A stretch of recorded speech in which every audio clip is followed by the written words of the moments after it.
Namaskar, everybody. Hello, everyone. So, yesterday, in this whole series of Hindu Dharma talks, uh, we had a discussion around karma and rebirth. And I just wanted to keep the talk 30 minutes, so there are still elements of karma and rebirth that are yet to be sort of further elaborated. So, I'll continue on the same, and then probably if it's less than 30 minutes, so be it. Then I'll start a talk on the whole pantheon of Shastras, or treasure trove of knowledge and wisdom in the Hindu civilization. And then I'll come to the whole parampara of Guru, Shishya, and so on and so forth.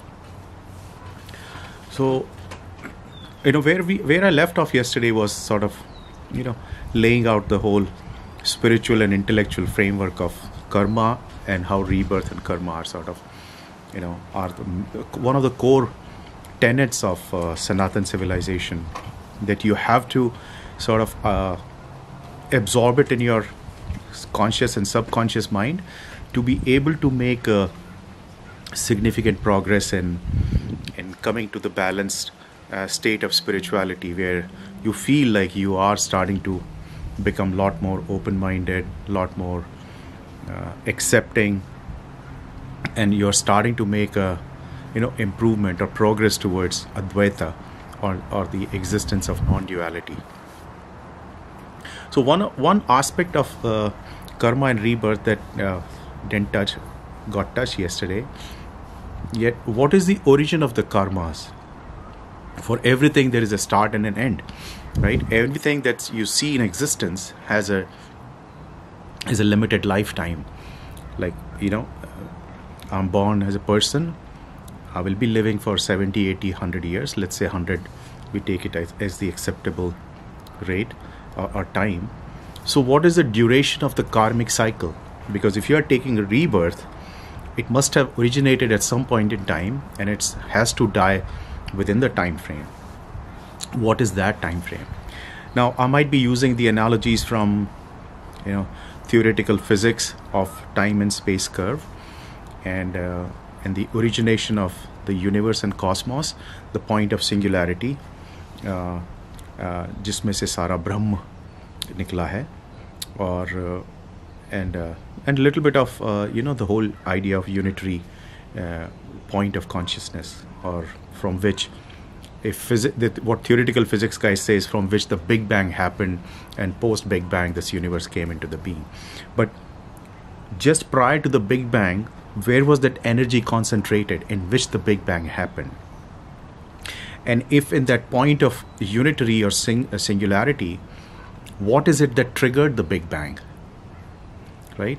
Nothing happens on its own. There is always, and if nothing triggered it, then what was the origination or point of origin of this universe? So so I'll try to piece through all these concepts together. Now, there is no I just want to lay it out there, clarify that whatever I'm saying is not that it's absolutely written some line in some shastras. I have read almost the entire pantheon of Hindu shastras.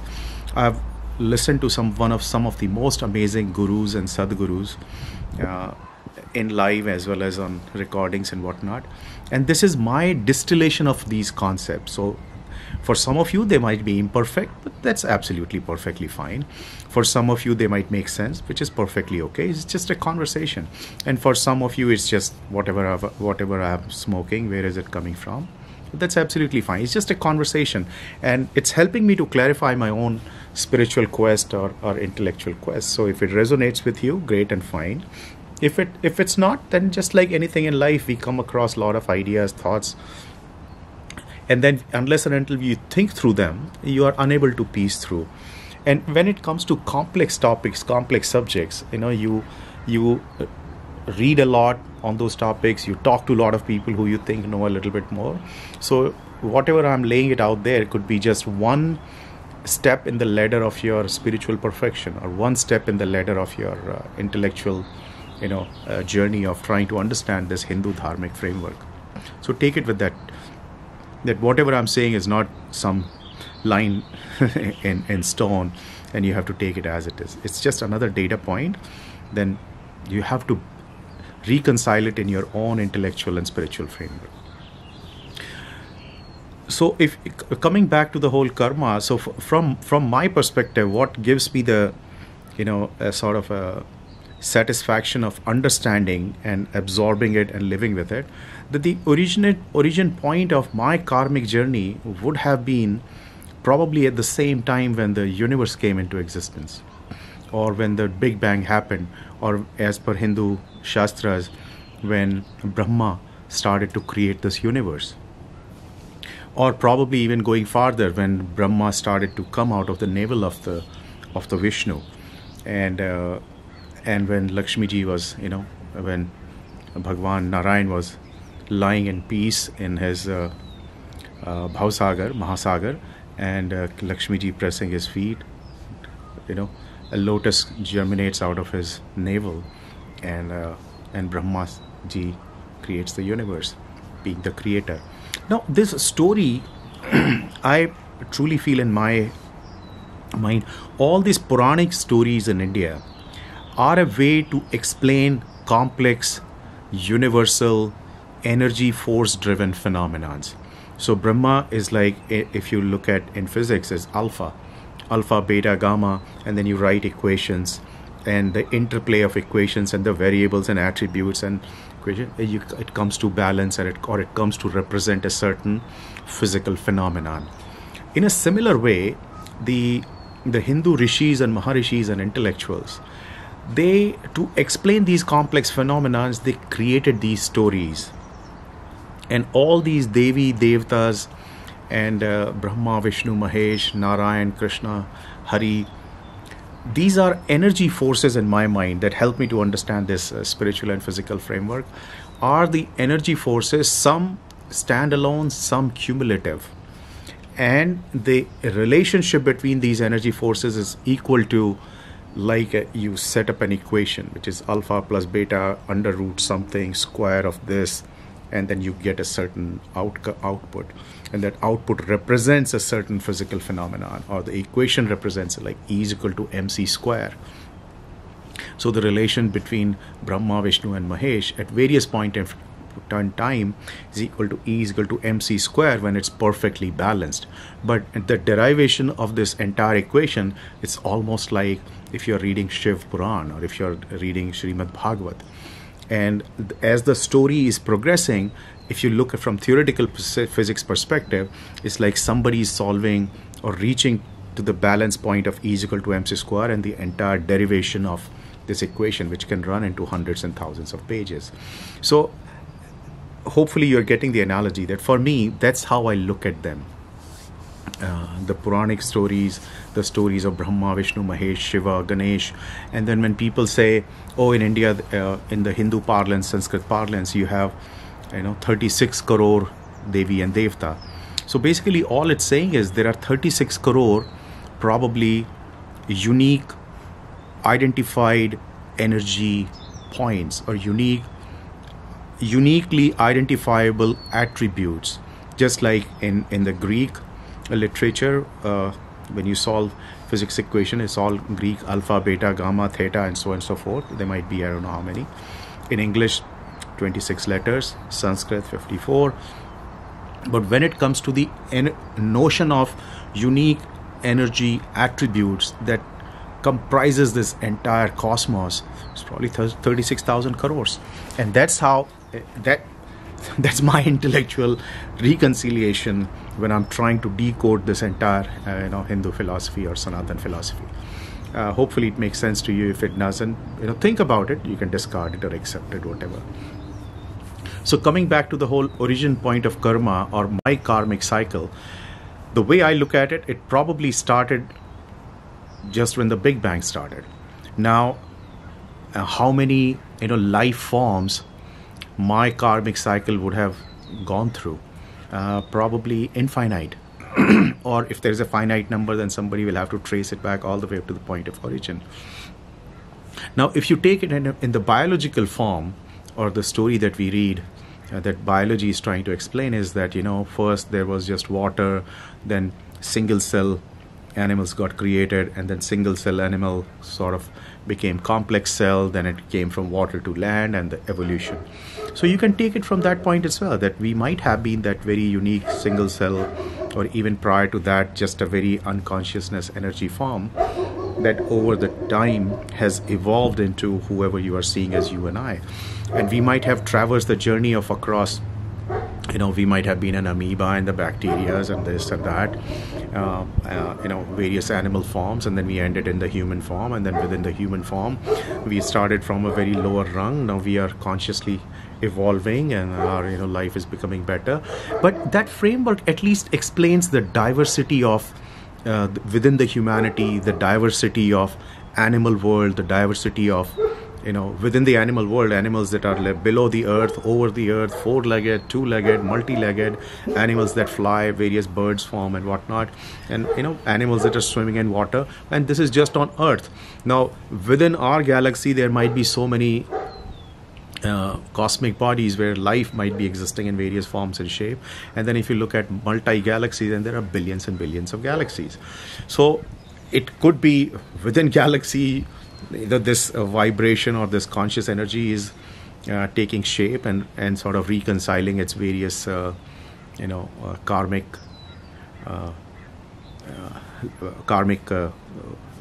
call it karmic load or karmic burden. And when will it end? Who knows? And since we don't remember, at least not in this current life form. Now if you're Krishna or Kabir or Nanak, somebody who has gone beyond time and space and can look at the entire time and space curve of a certain life form, they can probably tell who I was t minus 20, t minus 1000, t is my current, minus 10, 20,000 is my previous life form. Now in Jatak Katha, Buddha, when he has achieved nirvana, and for me nirvana is when you just go above time and space curve, because birth and death happen within the time and space, and once you are beyond time and space, you can probably see time and space is like a bubble, and you're standing outside the globe or the bubble and be able to see every activity within it. So Buddha was able to recollect each and every one of his previous life and birth cycle, and he called it cycle, right? You are taking life and birth again based on your karma, and you are just trapped in this life and birth cycle, and the idea is to transcend it, to go beyond life and death. In physics, if I look at theoretical physics, it's just going beyond the time and space curve. And what is there is that point of singularity, and that you can see it from there. So that is in my mind, the reconciliation of when did my karmic cycle started, when is it going to end. If I continue to evolve based on various triggers, understanding, keep doing better karmas, hopefully my conscious level keeps getting better, my action around the world keeps getting better, I start to live in a non-dual continuum, and reach that point what Kabir has reached, Nanak has reached, Jesus reached, Buddha reached, Swami Maharishi reached, and for all of these it's their last lifetime in physical shape. So as per Hindu pantheon, is once you reach that level of perfection where your mind is non-dual, is non-split, and it's unified, and you live a unified life, you live a uniform, unified life who's perfectly balanced towards what he sees, what he doesn't see, and is perfectly balanced between has and has not, have and have not, life and death, birth, happiness and sorrow, sukh, dukh, जीवन, मृत्यु, इन सब के बीच में जो सामंजस्य बना के चलता है, once you reach that level of refined consciousness, then you merge with the singularity or Satchidanand or अनंत ब्रह्मा, उसमें आप लीन हो जाते हैं. जब अनंत ब्रह्मा, सच्चिदानंद और परमात्मा में ड्यूअलिटी की जो वाइब्रेशन आती होगी, उस वाइब्रेशंस में ही फिर ये पूरी जो हम कायनात देख रहे हैं, इसका जन्म होता है. It's all frequency, right? I hope you all get that part of the physics, that particle is stationary as well as in a vibration mode, and the vibrating frequency of atom and subatomic particles creates this physical phenomenon. Each and every cell of our body has, breaking down to the smallest subatomic particle, is vibrating at a certain frequency. Collectively, then the cell vibrates at a certain frequency. The frequency of your all the cells of your body, then you have your vibration. Based on this vibration, your aura gets created.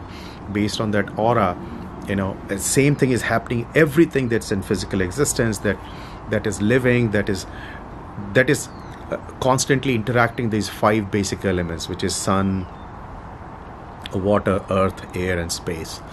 And anytime that frequency dies down, that's what you call death, and everything then breaks apart and merges again with these 5 core elements.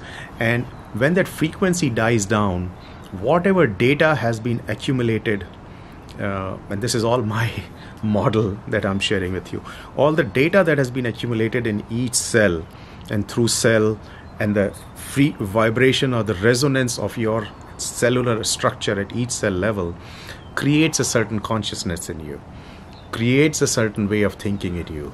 Because thinking data is all nothing else but frequency. Anybody who knows computer, right? Every data point that you're seeing, reading, writing images, is broken down into bits and pieces, which is 1 and zeros. It's nothing else but a certain frequency that's from transistors into hard disks and whatnot. If you ask a hard disk and you look at the 1 and 0 and you ask it, who are you? It's going to say, I'm nothing. Same thing happened with the frequency of your person. When you die, you're nothing. When you achieved a state of nirvana, you blend into nothingness, the shunyata of Buddhahood. You start to see that even the intellectual world that we are creating through computation, the political model, the economic model, has a parallel in a spiritual model. And I totally sort of float between these 2 models to kind of reconcile my problem solving or sorry, you'll see a little jerk here because my battery died, so I had to replace the battery back. So coming back to, there is a lot of parallel between the intellectual model that we are creating, solving various political, economic, technical problems. And if you read and reconcile the spiritual depth or go into either physics or biology and any deep knowledge and sort of broaden your base of understanding of these models, it helps you to solve your real world problems as well. So my point is that the whole karmic load, प्रारब्ध शुरू हुए होंगे जब से कायनात बनी है. वो जर्नी कहाँ से शुरू हुई, कौन कौन से स्टेप में आप इवॉल्व हुए, जानवर बने, कीड़े मकोड़े बने, इंसान बने, पेड़ बने, फल बने, फिर कहाँ से जर्नी शुरू हुई, वो तो जब हम टाइम और स्पेस कर्व के ऊपर निकल जाएंगे तभी आप बता पाएंगे. लेकिन जब तक नहीं जाते हैं तब तक आप ये मान लेना ठीक ही होगा कि सनातन है, शाश्वत है, सदा है. You have always been, you'll always be, and you will just exist and float between various layers of consciousness and existence. There is no good, bad, ugly. There is no sukh, dukh, subah, sham, ये अच्छा है, ये बुरा है. आप जो भी शरीर या रूप धारण करेंगे वो उस सच्चिदानंद को उतना ही प्यारा है जितना रूप को आप चाहते होंगे. आपकी चाहत और बेचाहत, your likings and dislikings, is happening in the dual world. It's happening in this world of existence. It's happening in the world of duality. In the world of non-duality, everything is at the same uniform level. There is no good, bad, ugly. There is no like, dislikes, and so on and so forth. So you have to give up that notion of I want to like this, I want to be born as this, I want to be this, or I want to be that. Because as soon as you make those options and choices, you are picking a side in the dual phenomenon, or the dual in the duality model. And then you have to, as Buddha said, you have to then go through this whole cycle of like, dislike, subha, sham, din, raat, happiness, sadness, because they all exist and they all have to exist to maintain the harmony of existence, to keep the existence going. If the duality, if once you take birth, whether you take it on the dukh as a dukhi or as a sukhi, as subha or as sham, as gora or kala, whatever, you will find there is an alternative existing on the opposite side of the duality. तो जैसे आप सी saw में बैठते हैं, आप एक तरफ ऊपर जाएंगे, एक तरफ नीचे जाएंगे. So it's a battle of that seesaw and you are constantly trying to balance on that fulcrum. So that's my, sort of the whole prarabdh. Where do they start? They started with in a very raw और बहुत ही crude प्रारब्धों की जो शुरुआत हुई होगी, वो जब ख़त्म होती है वो बहुत ही रिफाइंड पॉइंट पे जाके होती है, जिसमें आप नानक, कबीर, जीसस, बुद्धा, उस लेवल की कॉन्शियसनेस आपकी हो जाएगी जब आप पूरी कायनात को एक सम उसमें देखेंगे. और वो कब होगा? ये आप जब उस तरफ मुड़ के चलने लगेंगे तो आपकी कॉन्शियसनेस ऑलरेडी उस तरफ जाने लगेगी. अब यहाँ पे एक मैं थ्योरेटिकल फिजिक्स का अगर आपको एग्जांपल दूँ, is a frequency which is more stronger than when a weaker frequency comes close to it, the weaker frequency starts to harmonize with the stronger frequency. तो इस कॉन्सेप्ट को आप ऐसे समझिए कि जब आप बुराई की तरफ बढ़ते हैं तो आप बुरे होते चले जाते हैं. अब वो बुरे को आप मान लीजिए, चलो किसी का आप चोरी चकारी की तरफ बढ़ने लगे हैं, आप मर्डर करने की तरफ बढ़ने लगे हैं, आप ऐसा कोई भी काम करने लगे हैं तो आप उसी तरफ वाइब्रेट करने लगते हैं. वो ऐसे ही होता है क्योंकि वो जो प्रिंसिपल्स हैं, बुराई है, चोरी है, मक्कारी है, जो भी है, all these things have their own frequencies and you start to harmonize with them. And when you start to walk on the path of spirituality, on the path of refinement, on the path of acceptance, compassion, joy, then you start to resonate and harmonize with the frequencies of these attributes. And it happens at your intellectual level, at a consciousness level, and then in the physical level as well. So you would see that all these spiritual people, they look supremely peaceful, they look blissed out, and they start to look beautiful physically as well. They start to have phenomenal beautiful thoughts, and they start to develop a certain aura.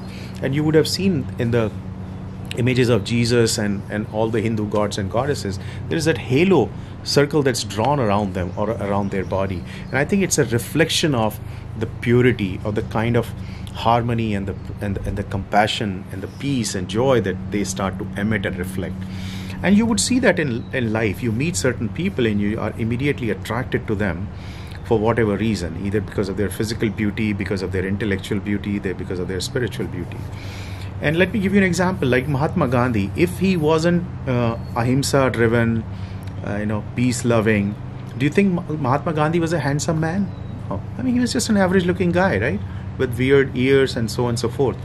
But when you look at an image of Gandhi, you feel nothing but a sort of, you get attracted to him if you know little bit about his exploits in the real world. And even if for some people I have seen who don't know anything about Gandhi and whatnot, and you show an image of Gandhi, their first reaction will be, he looks like a nice guy. Or he looks like a guy who's harmless. So that's sort of, your compassionate, your what I call spiritual frequency starts to drive your consciousness, your heart level, your physical frequencies as well. And your entire existence starts to harmonize with a more peaceful, harmonious, singularity driven or Satchidanand's positive aspects.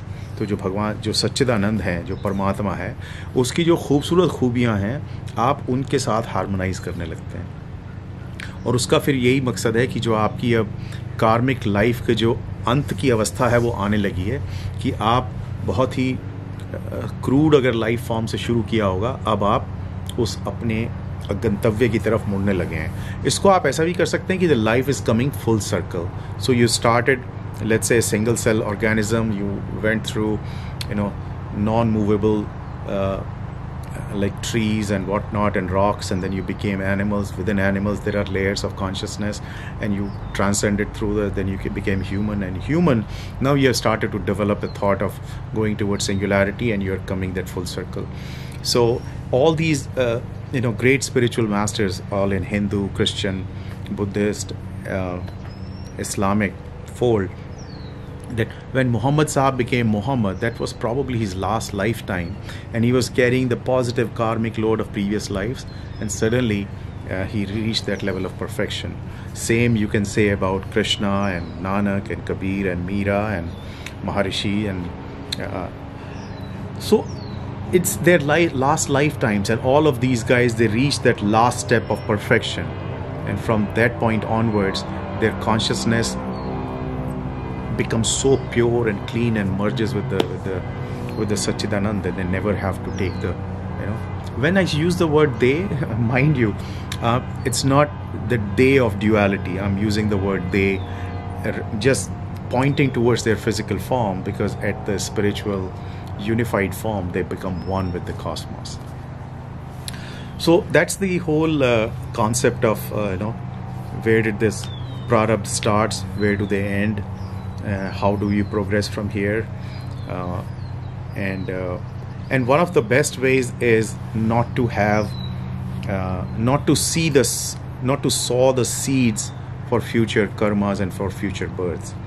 So just by dropping your likes and dislikes, by dropping your choices and conscious and at unconscious levels, and you start to stay in that shunyata, the mind of nothingness, you are starting to move towards eventually merging into that nothingness. And as long as you have likes and dislikes and strong wants and desires, means your frequency at a super consciousness level, at a subconsciousness level, आत्मा के स्तर पे आप अभी भी इस माया और मोह में आपको रस आ रहा है, और जब तक आपको इसमें रस आता रहेगा आप ये रस चखते रहेंगे, और इसमें कोई बुराई नहीं है। मेरे आप सदियों से चखते आ रहे हैं, सदियों से चखना चाहें चखते रहिए, और इसमें कोई कोई किसी को ये कहने के वो नहीं है, हकदार नहीं है कि भाई तुम ऐसा करोगे। तो जो यहाँ पे फिर पाप पुण्य सुख दुख का जो फंडा आ जाता है वो यही है कि लोग कहते हैं अरे तुम ये करोगे तो तुम पाप के गड्ढे में गिरोगे। उसका मतलब यही है कि you are further sowing the seeds for your future karmas, future births, and you will once again be reaping the rewards of this. पुण्य का मतलब यही है कि you are giving away your past karmas, or you're trying to get away from that negative seeds in your karmic cycle that you don't want to sow anymore, because you don't want to be just floating through this birth, the cycle of birth and death.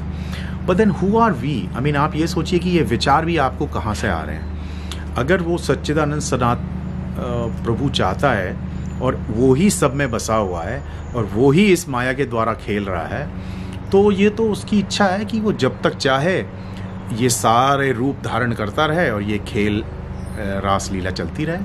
और अगर इसको आप रास लीला की तरफ से ले लेंगे, रास लीला की तरह से ले लेंगे, तो फिर ये कब तक भी चले, इसमें क्या फ़र्क पड़ता है। हाँ, बस इतना ज्ञान बुद्धि वो हर जीव में डाल दे कि वो इसको रास लीला समझ पाए।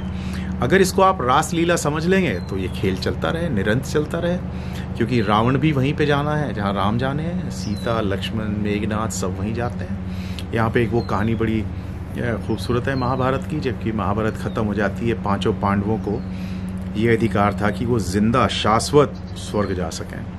तो जब स्वर्ग पहुँचते हैं, वो कहानी आप पढ़िएगा महाभारत का, मैं पूरी कहानी तो क्या सुनाऊँ, लेकिन जब वो पहुँचते हैं तो वहाँ पे कौरव पहले से ही बैठे हुए हैं, और वहाँ पे फिर युधिष्ठिर वो सवाल करते हैं धर्मराज से कि हम तो अच्छे मार्ग पे चले, तो हम यहाँ पे आए ऐसे, और ये तो पहले से आए हुए हैं कि हाँ, कि तुम ये सोच के आए कि तुम अच्छा कर्म कर रहे हो इसलिए यहाँ पहुँचे हो। इन्होंने ये सोचा नहीं, लेकिन कर्म तो ये भी वही कर रहे थे जो इनको करना था, और इन्होंने वो रोल परफेक्टली अदा किया।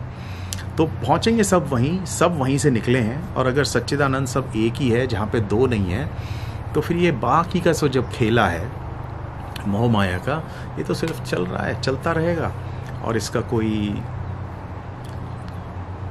ये कहाँ से उद्गम हुआ, कहाँ समाप्त होगा, इसके ऊपर अगर आप सोचेंगे तो पता तो नहीं लग पाएगा। हाँ, इतना ज़रूर है कि अगर आप ये मॉडल ऑफ थिंकिंग रिफाइन कर लें, तो फिर इसकी जो सटलिटीज़ हैं वो अपने आप धीरे धीरे आपके अंदर से चेतना जागती रहेगी, आपका मॉडल और रिफाइन होता जाएगा।